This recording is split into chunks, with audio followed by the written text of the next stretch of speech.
So how do we heal? For men in the community, so for men specifically, continue to create safe spaces for women. And this could be as simple as being respectful.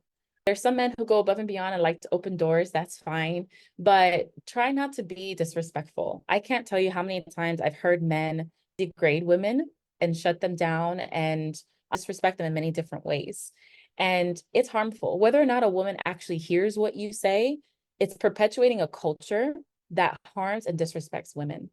It also devalues them and it makes them easier to be victims because the cycles, the thoughts that go into into the men that perpetuate harm to women is that they are less than, they are inferior, they're not valuable.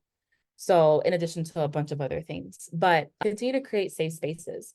If you see a woman in your space, ensure that, the surroundings are okay. Ensure that the conversations in the room are respectful. Be mindful of what she says. When women are in corporate spaces, sometimes it can be very challenging for them to be heard because of the kind of environment that they are in.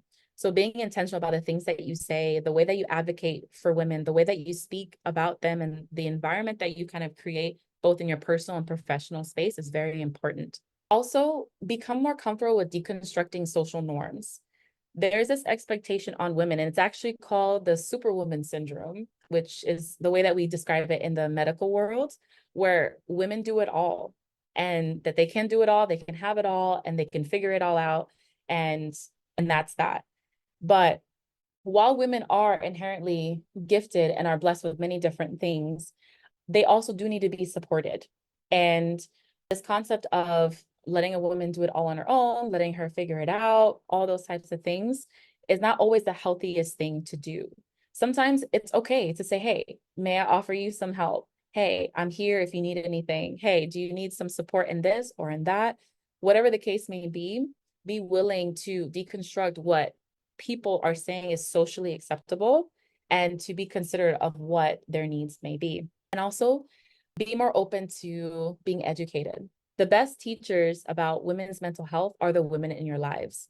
So take time to listen, take time to hear them out, take time to appreciate their experience and to carry that into other interactions you have with other women as well.